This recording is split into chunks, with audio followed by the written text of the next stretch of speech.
Howdy, everyone. We're about ready to kick off the inaugural Think Tank Tuesday. We appreciate you joining us today.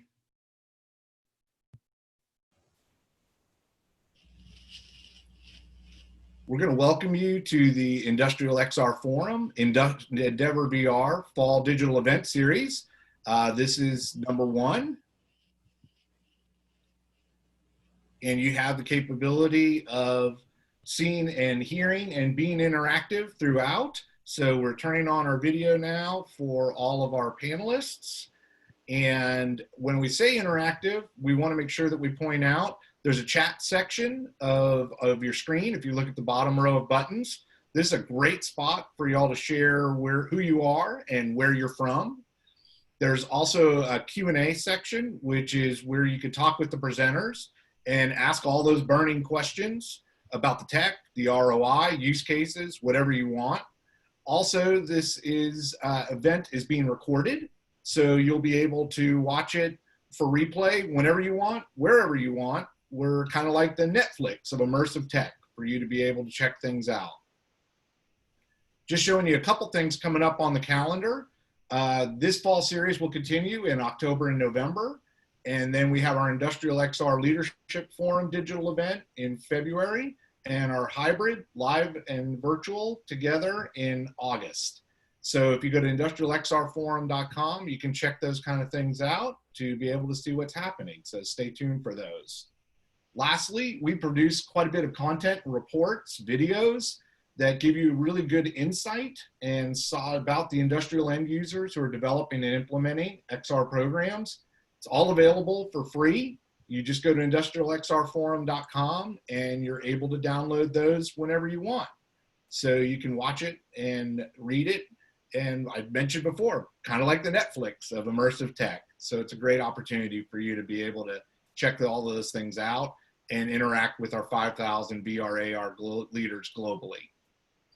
So I'm going to go ahead and turn it over to our panel. And the first I would like to do is introduce our partner for the event, which is Amy Peck with EndeavorVR, and then we'll get started right after that with the panel. Turn it over to you, Amy.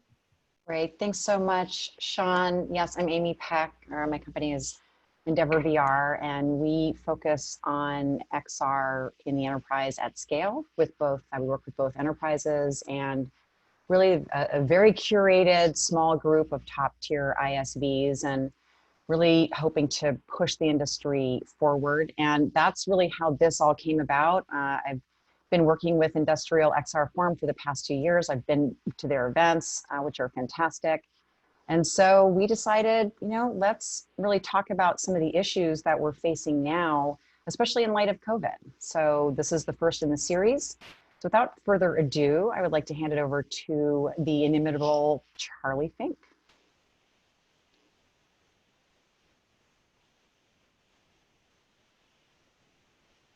Did we lose you, Charlie? Might be muted. Sorry, I was muted. There you are. Absolutely. Let's try that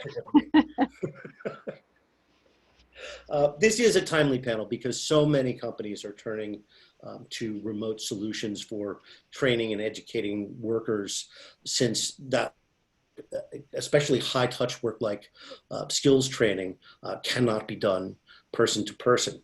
So I'm gratified to be with knowledgeable panelists whose companies are very much engaged with finding solutions to these problems. Let me introduce them, or rather let them introduce themselves. And I think the panelists have video that will help illustrate for us the kind of work that they're doing and facilitate the conversation. So first I'd like to introduce my friend Kyle Jackson, who's a serial entrepreneur whose current company, Talespin, is actually a studio for producing training in VR.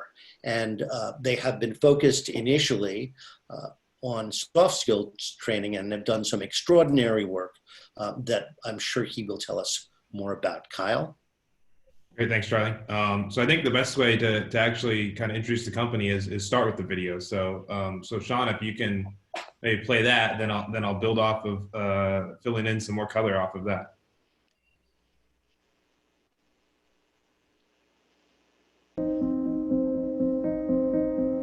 I think deep down we all knew the status quo for how we work and learn needed to change. Not to just learn, but gain experience, even to reinvent ourselves. So we got to work building something different, special, better. Something we wished had existed when we were kids. Now, the world is changing so much faster, and the distance between us is greater. Which is why what we've been working towards isn't a part of the future of work. It's a part of today. It's solved through the next level of connectivity.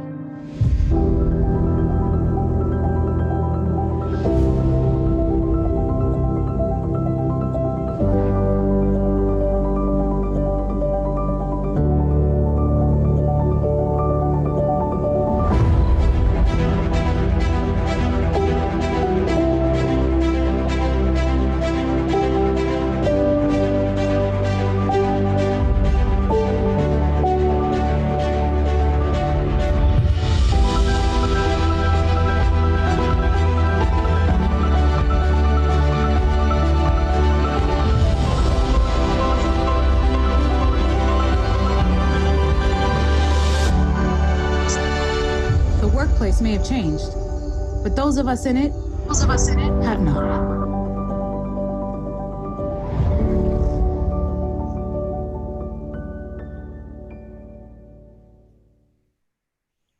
So we've actually worked.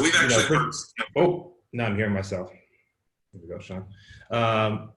So that's a little intro. I mean, so Charlie introduced us, and I think we're largely known as having been focused on soft skills, based on kind of being one of the first groups that really stepped into being vocal about using VR for soft skills development. But we've been working really broadly across the whole landscape of both hard and soft skills, and behind the scenes been working on building a kind of platform approach for this larger topic of kind of skills mobility and how VR and AR can really help to put a new backbone behind the way we look at developing skills, assessing skills, then ultimately rolling that up to to new opportunities at the management level. So that's fantastic. Thank you for that, Kyle. I'd like to introduce on my right in our Brady Bunch setup, Susan Spark. Let me see if I get the company's name right. Schlumberger. Schlumberger. Schlumberger. It's I a forgot great the French pronunciation. I always say it's like a concept hamburger restaurant or something. It's Schlumberger. I know you have a video also, and maybe you can tell us a little bit about the broad array of activities that your company is undertaking in. Absolutely. So I'm Susan Spark, the Learning Technology Manager at Schlumberger, and also co-chair of the ROI Energy Committee. So blatant plug there for that organization. So Schlumberger is the leading provider of technology and services to the energy industry. And what I have here now is just kind of what we've been experimenting with from the training side. So you can see quite a diversity of modalities. A lot of rendered VR right now that we're pursuing, from foundational large-scale environments to advanced simulations. So the series of videos I have here are actually from the Moonshot proof of concept. It was done in 2017 with the University of Central Florida. This is about 6 different scenarios on 3 different rigs with several weather conditions. So you see non-player characters, you see walking through the actual steps to deploy some of these tools, which are offshore, high risk, very rare jobs. And how do you train somebody for a hurricane coming through on an offshore rig? These are questions that are very hard for us to answer until VR came along. So here just is at the instructor station. The instructor in this case can change what's happening a little bit with the non-player characters and what's happening for the student. We have seen a big demand for AR, particularly in performance support during COVID, so this remote assistance. But I also want to harp on this idea of reusing assets. Whenever I'm on a call with Amy, I talk about asset reuse, which is how we're approaching scalability. So that was Schlumberger in a nutshell. Great, thank you, thank you. And Jeremy Dalton, he's here from PwC. Jeremy, thank you for joining us. I understand PWE has today released a study. So maybe you can tell us a bit about that and your role at PwC. And I think you may also have a video, yes? Yeah, absolutely, yeah. Great, I'll leave it in your hands. Hi. Brilliant, thanks Charlie. Hi everyone, my name is Jeremy Dalton and I take care of the virtual reality and augmented reality team for PwC UK. Now, as Charlie mentioned, we've released a report very recently, which I'll talk about in a second. We ultimately at PwC in the XR department, we help companies across all different industries to understand the technology and also to implement it and make it real and enterprise and tangible. We think there is a lot of belief in the market that the technology is only entertainment and media related, and that's absolutely not true, as you know, many of us here know, but the wider market still holds some of those perceptions. So recently we released a report called Seeing is Believing, which predicted that XR will contribute $1.5 trillion to the global economy around the world. And more recently, we released a report that looks at the effectiveness of VR for soft skills training in the enterprise. And that's what this little video covers here. Virtual reality is fundamentally changing training as we know it. Learners in VR are more confident than learners in traditional training methods. It's like actually learning on the job, but you just happen to be in your bedroom or in your office. Business leaders are telling us that the demands for talent and the need to train and upskill their employees are higher now than ever, and the budgets are shrinking. We have conducted a study on virtual reality learning. We found learners in VR required less time to learn. They had higher emotional connection to the content, higher confidence, and were less distracted during the training. The ability to put someone in an immersive headset, there's no multitasking, they're focused. The content can now be richer. Virtual reality is faster, so you actually can save money and time of your employees. You can train a tremendous amount of content in a much shorter period of time. VR training isn't just for hard skills. We can actually use it for soft skills. How to be a better leader, how to have more empathy, how to be better with diversity and inclusion. You can learn all of these in virtual reality. From computer-based training to virtual reality, it's an exponential step, but it's so exciting.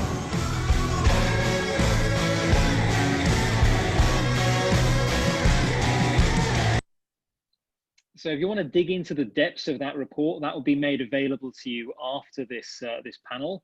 And we worked with Talespin, Oculus, and Cleanbox on putting that together. So pleasure to be part of the panel today, and looking forward to chatting with you all. Well, that was a great, I got a great segue to that, Jeremy, and I'll direct this question to you. How do I determine my ROI for soft skills training? Is it a question of the saved time in training or the effectiveness of training? Is that sort of what your video was pointing out? So I think it's a number of things, and depending on what your exact industry is, what your exact team is, your aims, that will change what measure you find most impactful or effective for your particular use case. But in this video, we talked about a few factors. One was the increase in focus that trainees can have. One was the speed at which you can conduct the training. One was the distraction-free nature of it. So in other words, how many distractions were there? How many times was I found multitasking during the training? And the other one was around emotional connection. So how engaged do I feel to this content? How connected am I to it? Because that will affect the next factor, which is around how confident you feel in applying those skills you've learned in that training session after the training into a real life scenario. So I think those are a few concepts that are useful to think about when talking about return on investment of skills training using immersive tech. Kyle, can we build analytics into the platform that helps inform some of those softer measurements? Yeah, yeah, and we're both on the hard skills and on the soft skills side, right? So one of the areas that we've really dove into is trying to figure out how to crack that holistically. And on the soft skills side, there's not been a lot of prior work in terms of being able to actually measure the effectiveness of some of those trainings, because it's intangible until incidents way later. And so now, with studies like we did with PwC and we're seeing at other clients, we're getting real tangible data as to how long those concepts are being retained, what choices inside of the simulation led to demonstrations of competency, or understanding the actual skills as they stack up and how you implement them. And then I'm sure Susan's got way more experience to this than we do on the hard skills side. I mean, obviously, that's where you really get into other types of granular measurement. That was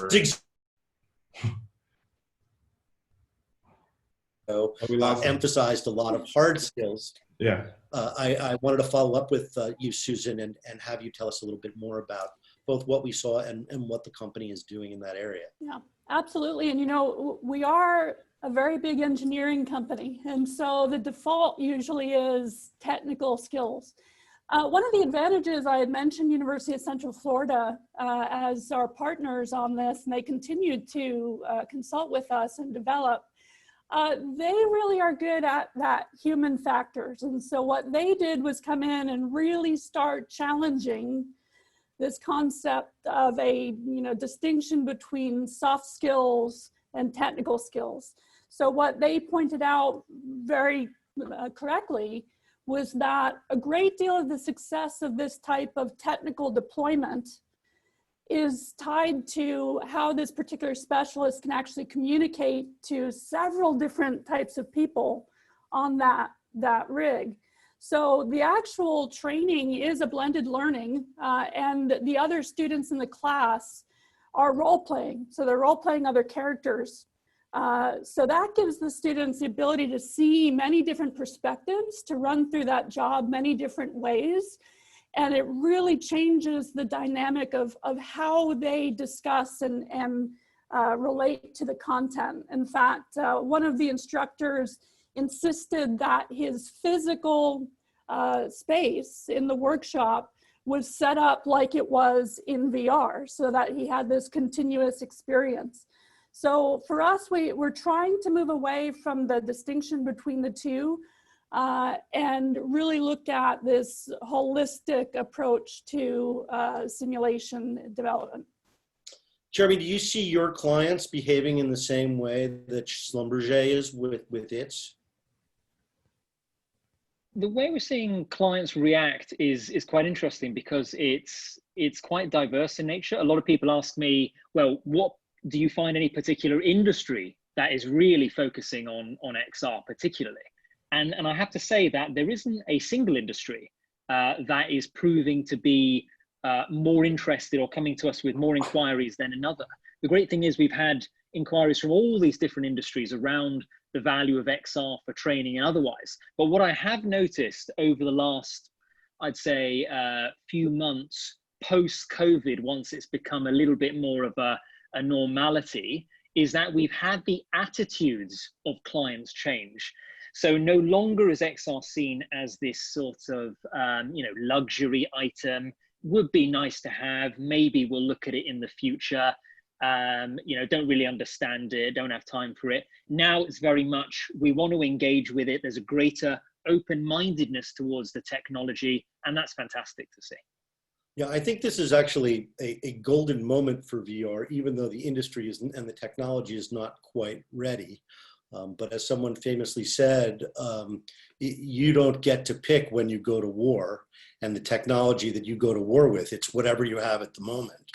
I will say I completely agree with the idea that people's attitude is changing, because if I was having this conversation with people 6 months ago and I told them that presence was the killer app of VR, they always looked at me with their head slightly cocked, because they have an abundance of presence. They had presence wherever they went. It was like air. But of course, today we all understand that presence is precious and scarce. So the value of VR becomes self-apparent because of that. Kyle, what do you think the different challenge is, right? Because Susan's company is developing custom solutions that are driven by the circumstances and the business need of clients. And your company is trying to create, and correct me if I misstate this, your company is trying to create a library that could serve human resources department, to use just one example, that could serve lots of human resources departments who are trying to train their employees in soft skills, or department heads, or whomever needs to gain those skills. So how do you determine what the vast majority is going to need? That's not a problem that Schlumberger has, because of course the customer, they're embedded with the customer, right? They're solving the problem with the customer, and you don't know. Well, I think they're more related than not, actually, because what we've heard over the years is that you know, any large company that invests broadly in XR eventually runs into a bit of a standardization issue and they yearn for more of an ecosystem approach. And so that's really what we've been focused on and focused, you know, initially on a couple of verticals. So we've been deep in insurance and telecom, and then we've been horizontal in soft skills. But all of it was kind of with a bullseye focus on, like, how do we get to standards in terms of everything from UI, UX, you know, scoring and skills measurement, eventually distribution, you know, that's being solved by other parts of the ecosystem. But just standardization as to how these things are built, because using the game engines that I think most of us are probably using to build this, that's kind of a new concept to build enterprise software on top of a game engine, right? Mm-hmm. And that causes all sorts of challenges, both really amazing on the opportunity side as to how fast you can put something together, but also challenging for the enterprise side, which is that thing probably is going to live for years as something that people are going to depend on and use all the time. So, I think our challenges are actually very probably aligned with what Susan's dealing with. The second part of that is like, how do we figure out what to build? And that was definitely tricky. So what we did is we put out a demo about 2 years ago that was kind of just a conceptual demo, and we shipped it to innovation labs, and we had a couple thousand users go through, and they all came back with their envisioned use case. And so we basically prioritized those use cases after having all those inputs back and go, okay, this is generally what the market is asking for. And it was pretty clear. So those are the courses we've been building for kind of off the shelf. But to Jeremy's point, since March, April, I mean, those conversations have totally changed, right? We were going down that road thinking, okay, well, if we have a library, that's an easy way for people to try things, and that's going to help accelerate adoption. Well, now the attitude's changed, and now it's not about kind of trying, it's about adopting. And so we have this kind of like, program level challenge now, which goes back to standards and goes back to, like, how do we address things in a consistent manner so that there's actually a more kind of, platform approach, so businesses can depend on the technology, the way that they want to. So I think we're right at that cross section right now, kind of forced, to your point, going to battle. Yeah, well, I guess the good news about the Talespin products, right, is that it's tiny in cost compared to building an actual VR training module using a game engine. I mean, you have engineers, you have designers, all of a sudden you're spending $1 million. Yeah. Well, and the other piece of that is by focusing on somewhat levels of standardization, you also get content scaling costs, right? So just to give some background on like what we've seen, right? We're probably, from initial concept, out of the gate, we were probably in the mid hundreds of thousands of dollars to build something that we could probably build today for a fifth of that. And we're still building tools to scale that down, right? And so eventually you get to something that, that's build scenarios very simply. Right. Well, that's the advantage of the studio model, right? You have matrix with people, and they just float that expertise from project to project. I guess. Well, this has been accelerated through tools. So we're looking at now we're building tools that we would, give to Jeremy's team or to Amy or to Susan or to anybody, and help them to be able to do all that complicated work in a much simpler way. And I think we're starting to see that turn in the industry, hopefully. So Amy, Sorry, Charlie, may I add something quickly to that? Please do. On the soft skills study on the subject of cost, if anyone sees the report and digs into it, you'll notice there's also a learning about VR learning that it can be more cost effective at scale. Now, we took into account the building of the actual software from scratch, and initially, of course, if you look at it from a cost per learner basis, it's much higher than classroom or e-learning by about 50% at the very beginning, once you're only talking about a few learners. But once you move into 50, 100, 200, the hundreds of learners, the difference in cost per learner between virtual reality and e-learning or classroom starts to really decrease. So at 375 learners, VR training actually is the same cost per learner wise with the classroom. And at 1,950 learners, it achieves cost parity with e-learning. So even taking into account the initial development of the software, you can still be competitive with the classroom and e-learning. So you can only imagine how competitive and cost effective it is when you are licensing the software versus building it from scratch. Amy, are a lot of companies going through this kind of buy versus build, or it seems like other than Talespin, there's actually very little that you can buy today? Yeah, I mean, that's true. There are more solutions out there now than there were, 2 or 3 years ago. One of the challenges, of course, is just finding the solutions that are out there, and then how do you do as a company? How do you do QA, right? If you have nothing to base it on. And so, that's why, these studies like PwC are doing are important, not just to bubble up the data. And, Jeremy just hit the nail on the head in terms of the topic of this, which is what is, the ROI of these solutions. But, they specifically named the partners, Talespin being one of them, that they were working with. And that's one of the challenges. Like, how do you find the best in class content for XR and training? Mm-hmm. Do you think, just to follow up, do you think that as Kyle said, it can be pretty standardized, or do you think that the difference between, I guess I'm asking if you agree with that statement, or the differences from company to company too great to use a lot of standardized stuff? Is everybody still in a position where they're really at some point going to have to make their own? Well, yes and no. I think in terms of learning outcomes, there will be some customization. I mean, you look at Schlumberger, some of their learning outcomes are very, very specific to what they do. But, as Kyle mentioned, having this horizontal approach that, so any company, and I think, Jeremy answered a question that came through earlier about, which companies are, or which verticals are more interested in XR. All companies can leverage this technology. And we need to sort of get to that, tipping point where there's enough demand and there's enough content that we start to standardize. And that's why Talespin is an important company in the space, because they've thought about that, right? And they integrate with LMS systems. They have back-end data analytics. It's effectively a drag and drop platform and modules. And so other companies are going to have to follow suit, and they're going to have to find ways to integrate with each other, because no company is going to bring on 15 different SaaS products and integrate them all. It's just not going to happen. Yeah, I think, Charlie, also, I think there's going to be a hybrid in between the complete custom and that's exactly what I was going to ask you. Yeah. I just, because what we're seeing is there's definitely learning templates, right? There's things that are common across use cases, and Unity's taken some approach to that, and I think other people are taking an approach to like a kind of more templated approach.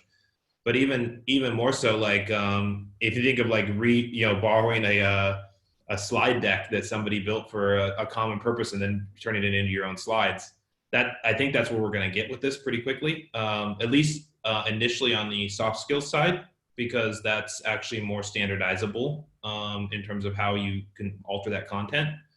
And then on the process side eventually, but that's got a lot more challenges to it, obviously, because just of the complexity of the environment, the tools, and the interactions. So when we were doing our discussion before convening for this audience, one of the topics that came up was the amount of audience knowledge that you have to have in order to build the experience, right? You have to know who the end user is. So how do you figure that out from the outside? You know what I mean? Because Susan is working from the inside, right? PwC is working from the inside. You know, they're often, Jeremy, correct me if I'm wrong, they're often embedded with the client so that they're able to develop applications that reflect the nuance of their particular business and their needs. You know, whether it's, you know, because training is not all the same, right? A lot of training involves knowledge capture, right? And from that knowledge capture, the training is built.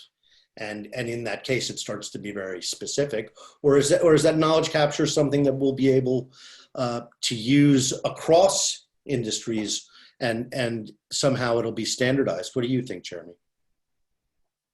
I think the general lesson here is that if we consider the pathway for implementation of an XR project, at the beginning, you've got the discovery phase where you're getting to grips with it, you're understanding it, you're thinking about how others are using it, and then you move very quickly onto the design phase once you believe there's something there.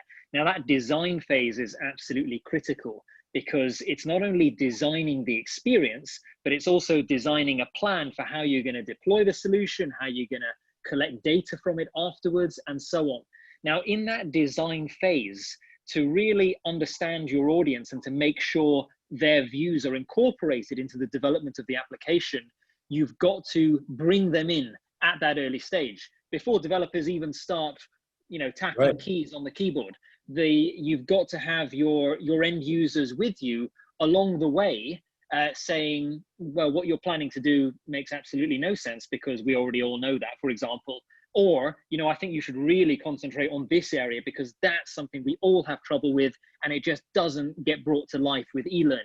And once you get those sort of views, you really start to develop a powerful experience. And then in addition to that, the only other thing I'd say was keep those people on board and aligned throughout the process. So even while you're developing the application with their ideas in mind, you're now user testing your implementation of it with them directly so they can then advise going forward on how to optimize it in the best possible way for them. One of the pieces of advice that people generally get at conferences about enterprise XR is to start small, right? Choose something that is super measurable, like reducing average repair times, for example, by using remote experts or computer vision, whether it's, you know, using LiDAR on an iPad or some handheld sensor. Maybe, Amy, you could give us some perspective on that, because certainly most of the companies, at least that I've dealt with, they sort of don't have a broad adoption of AR or XR, but you see it in pockets, right? The human resources department at this one factory may be using it, but it's not adopted across the company. It will be adopted to the extent that they evangelize their experience with it and can show results. Yeah, that's exactly right. I think what we're seeing is more and more companies are either working with, you know, companies like PwC and their outside consultancies, you know, as kind of the, you know, North Star for innovation. But then more and more companies are having more of a centralized unit. I mean, we saw XR kind of come out of technology jail, you know, a couple of years ago and really sort of become, you know, a discipline in and of itself. And so we're seeing in companies these R&D teams that are specialists in XR, and their job not only is to bring in the XR solutions that are going to be deployed to the company, but to also educate the company from within. And I would guarantee that, and Susan could probably back me up on this, that Susan spends probably as much time vetting solutions, building solutions, as she does educating everybody else within Schlumberger what the capabilities are. But eventually it populates throughout the company, and then you are known as the source, and that business unit then can serve, you know, multiple business units within the company, but you need people to help connect the dots. So Susan, maybe you can comment on that. Absolutely, absolutely. So it's a very powerful, engaging, and seductive set of technologies, right? So certainly when we look across the organization, we have the design and manufacturing teams, we have marketing, we have training, we have people who want just general collaboration spaces.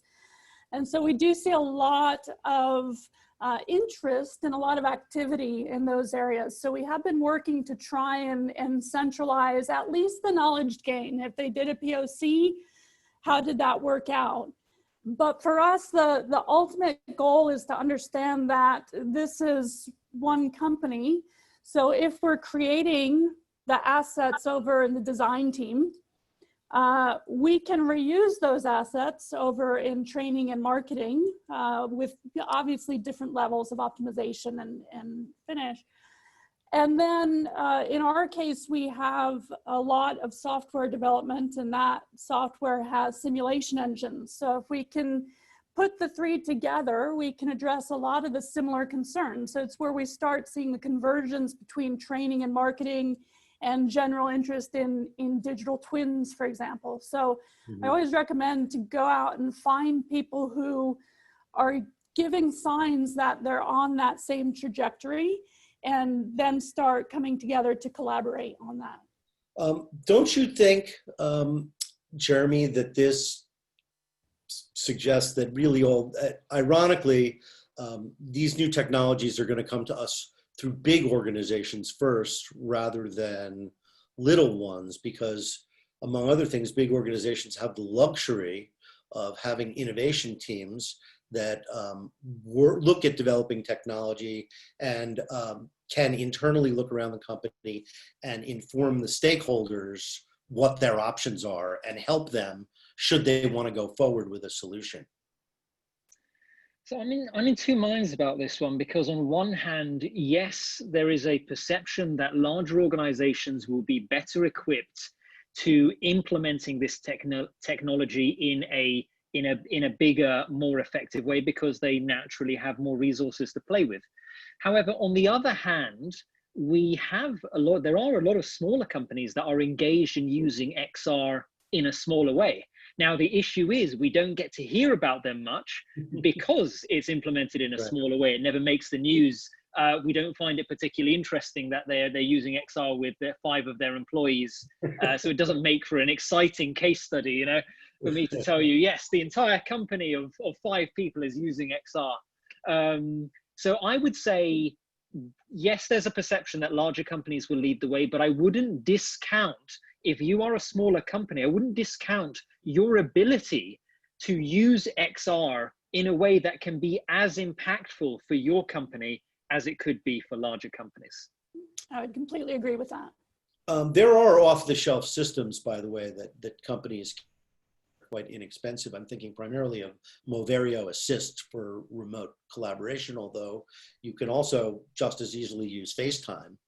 And a lot of people are doing, I had a guy here doing cable installation, and you know, he was new to AT&T, and he had some guy on his pad walking him through the whole thing, and he didn't do a bad job. So it looks like we've got a lot of questions. So let me grab a few of these, because I think that may actually fill up the rest of the time. And thank you all for asking such good ones. So I'll start with this question for Susan. What are the key challenges faced when implementing AR wearables for for performance support at ONG? I don't know what that means. You may. ONG work sites. Work sites like offshore, and how does this impact ROI in such contexts? Yeah, and it's an interesting case that I have some colleagues who are primarily working on this. And what we've seen, certainly since the start of COVID, is a huge, huge demand for particularly the assisted support. And we've tended to use the RealWear HMT1 headset, which is basically a modified cell phone. They may not be happy with me for saying that, but it makes it much easier to use with your existing safety gear, right? There's an intrinsically safe version of that. And you can do your true, video support or pull up instructions. It's voice activated, so it's totally hands-free. And so that's one where, like I said, we had about a half a dozen projects that were going on in March. And by April and May, we had dozens of projects that suddenly had gained traction. It was just the moment where all of a sudden it made sense. And certainly the ability to keep people distant to access that information was in and of itself a return. I don't have any actual statistics right now. Sorry, I didn't bring those. But just the increase in demand and successful POCs, I think, has been demonstration. Here's a question for Jeremy from Clayton. What was the benchmark? It's a good question. What was the benchmark of traditional learning, speed, understanding, comprehension, etc., that was compared against the virtual learning? Yeah, sure. So there's a lot of details around this, but I will attempt to summarize. Ultimately, what we did is we had e-learning packages and classroom packages available from a diversity inclusion perspective. So in this case, particularly inclusivity training.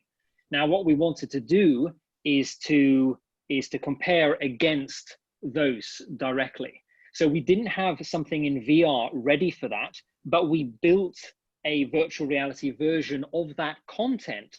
So equivalent content in the sense of the spirit of the content, but not the exact content. So we had this question before at another event where the challenge was, well, if the content wasn't exactly the same, how could you compare like for like? Now the thing is, if the content was exactly the same like for like, it would be a pretty terrible virtual reality experience.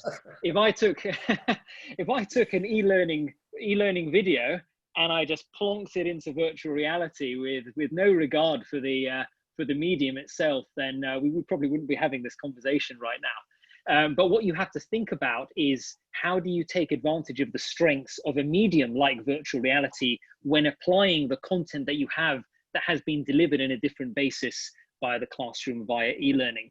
And that's really key to understanding the basis of this study. So it wasn't exact dropped content in VR, but it was equivalent in terms of the spirit of the content taken and used in virtual reality that take advantage of the strengths of the medium of VR. Can I just interject and sort of add to that and go a little bit further in the future, that also some of the benefit as well of the medium is that we can measure learning outcomes, but also learning styles. And as we get more more and more users, larger and larger data sets, we can start to really build adaptive learning so that whoever happens to be doing a module at a particular time, we know what type of learner they are. Are they a linear learner? Are they a spatial learner? Or we can deliver content. So this gets us to true adaptive learning, which is coming, in the next, 3 to 5 years. There's Sorry. Yeah, go ahead. There's actually something that I've just been listening to everybody, and I think it's really a centralized kind of concept, which is this idea of accrued value over time by investing in the technology. And so, Susan mentioned the assets, right? And the fact that the more things you build, the cheaper it gets to build, because you eventually can use that accrued value across use cases. Similarly, when it comes to going from kind of, translating your old content into VR, the more you do that, the more accrued value you have, the more knowledge you have internally. And again, the cost comes down, the complexity comes down. And then the more you actually go back to Charlie, one of your points earlier, you were asking about how do you assess when you get parachuted into a new situation?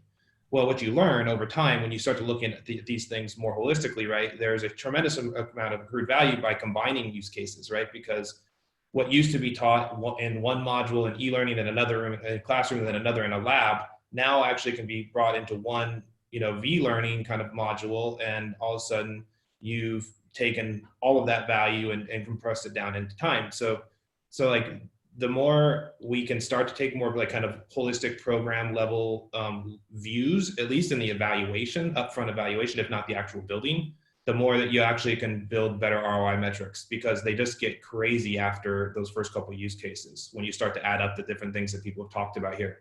And that's the business case that I think we've had a hard time making as an industry, up the chain, because that's where you start to get numbers where people are just kind of like, they're tilting their head at you as to how that's even possible, but it is. We've seen it. So yeah. I think just wanted to connect that back.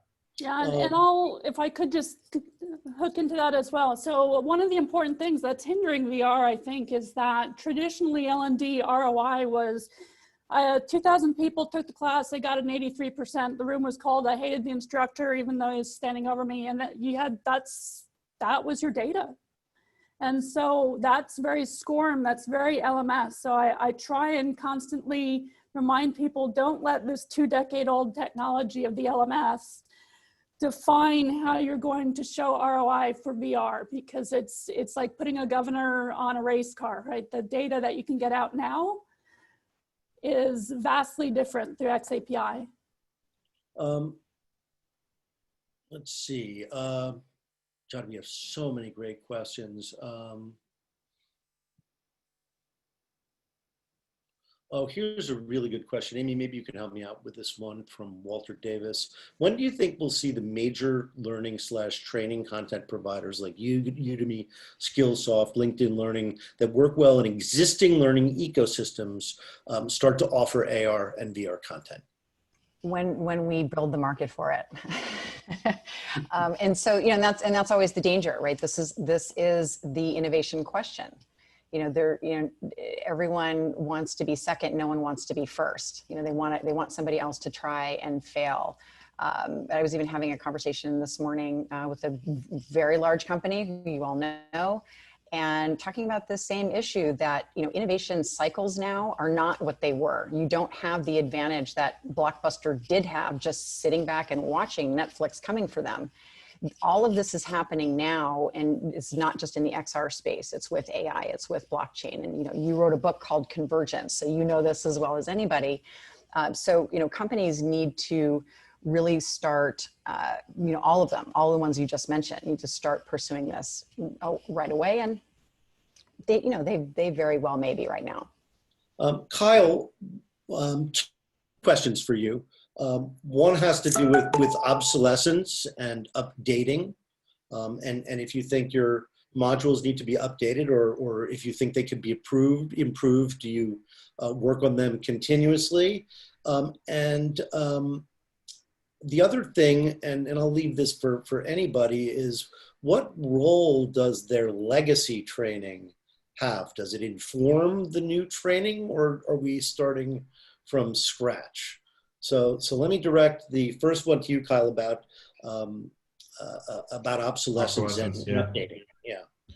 Yeah, I mean, it's a really hard thing to address if you don't take a more consistent, standardized platform approach, right? Because going back to how a lot of this stuff is built currently in the innovation labs, the team that was on that used Unity or Unreal to do something really amazing is likely moved on, not available, in a different configuration, whatever, when that update comes time. And that's a real problem, because unless you've got shared libraries and common development methodologies and all that stuff, it's next to impossible for that to, it's gonna double, triple, quadruple your budgets to go back and deal with, getting somebody up to speed on it. So we saw that early on, because those requests started coming in. We launched programs in 2016, and by 2017, the requests were coming in, right? And it's like, how we got to deal with this, and we had that problem, right? So like the idea of standardizing, making your content formats more updatable, post-release, also having a live ops function, right? This is just like any other enterprise software platform where you really need live ops and customer success to basically help make sure that you're bringing the data back into the organization, helping them to understand the data, because they're still getting educated on how to roll that up, and then also taking that data back into the content development cycle to go, wow, we got this kind of outcome, but we can get that kind of outcome because we can very clearly see where people are dropping off, or we very clearly see where we have an opportunity to lean in even more. And so all of those things add up to strategies to mitigate obsolescence, but it is a real risk, right? It is a really big risk if not properly handled. Susan? Obsolescence is definitely a concern, and it was a lesson learned from training and development as we started to get into software development, because we hadn't really planned for sustaining budgets. And so it took us a little bit by surprise. And so now it's something that we do try and take a bit more of a strategic view on of what's coming next and how do we potentially plan for that in advance. So keeping that long game perspective has been very important. I will just mention your comment there about legacy content, and boy, those instructors with their 87 slide PowerPoints that are just dear to them. It's part certainly of what we would look at, but we spend a great deal of time putting cameras on people with GoPros, doing the job, looking at where there have been incidents and what factors were involved there. So we try and look at much more objective data potentially than what an SME and an instructor may think is happening or may think the problem is. Here's a question for Jeremy from Eric Elkins, who is, like me, a professor. He's in Singapore and says he's seen significant cultural nuances and differences in students and attitudes and approaches to education.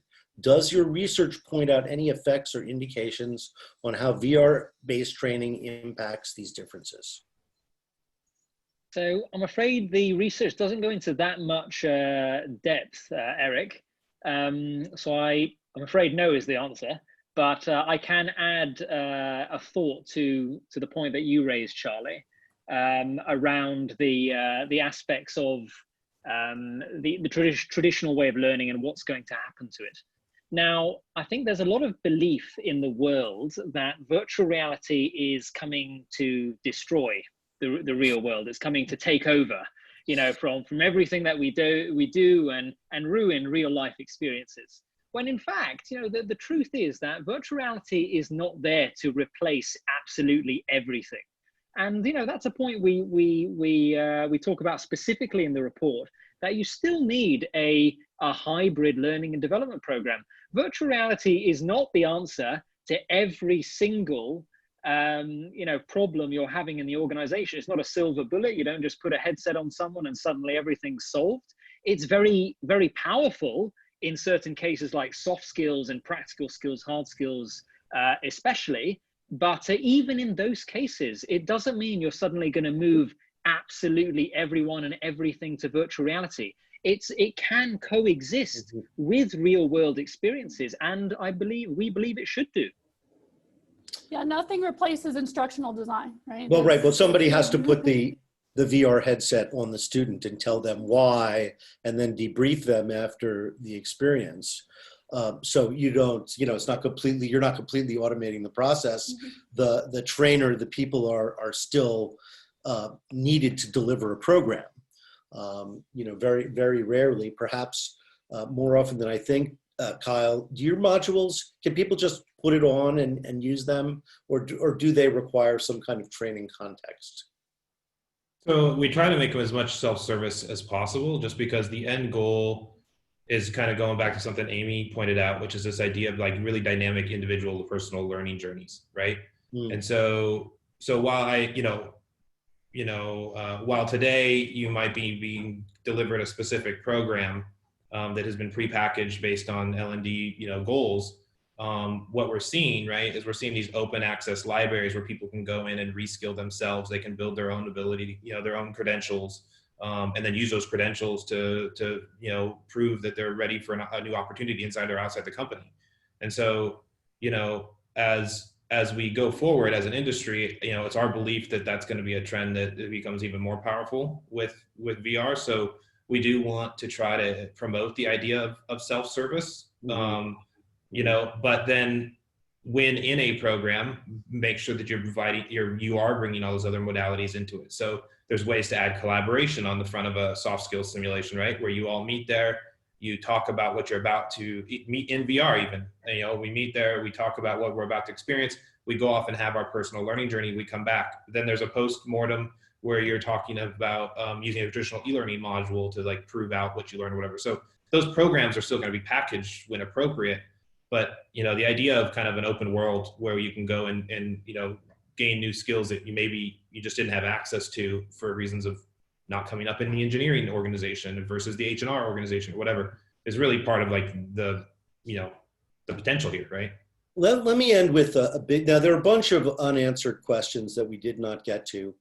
Maybe Sean has a way of capturing them and putting them in a Google Doc or doing something through the organization. But I'm going to end with a big question from Joy Zidane. What is the biggest feature or tool that organizations are missing that would allow for wider adoption, maybe? So what's the biggest feature or tool most organizations are missing? On the organization side? Yeah, if you went into an organization as a consultant, what would the big thing that the company that's not using VR be missing? An understanding of what the capabilities are of the technology. I mean, that sounds like a very pat and simple answer, but that's a piece of it. On the architecture side, I think we kind of talked about it early on, that because we're in this COVID environment, we're seeing companies willing to overlook some of the technology and the architecture. We need to be able to deploy behind private servers. Right. They're willing to suffer the friction to get the benefit, because the outcomes are so much better. But it's really then now just educating internal teams and helping them understand, what can XR do today, what can't it do. But we know we're going to solve the technology piece of this, right? We know that that's coming. So really it's a matter of defining the right path. And again, what this is about is ROI. How can you get better ROI? How can you deploy today? How can you deploy one-to-one with people remote working? And XR gives us that. So I think that's a good note to end on today. Yeah. If anyone else has any comments though, please pop in. Well, this was a terrific panel. I'm told by, Sean here in the chat that 95% of the people who started with us are still with us. So thank you, people. And thank you for the great questions. And hello to my friends, Joe and Josh. Great to see you in the stream. And great to see all of you guys, Kyle, Jeremy, Amy, Susan, virtually today. I'll turn it back over to Sean and the organization for some final thoughts or instructions, and then we'll all get back to our day. Thank you so much, Charlie. I really appreciate it. And thank you to all of our panelists. We are so excited to have everyone with us.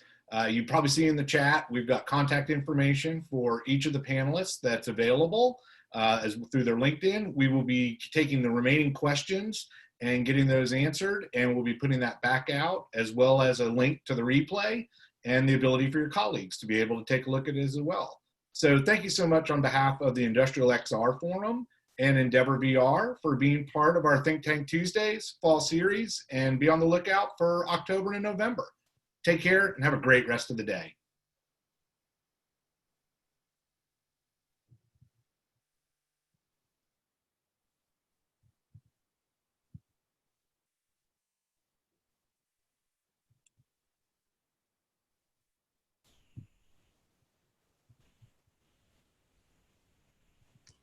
Nice one, guys. Thank you.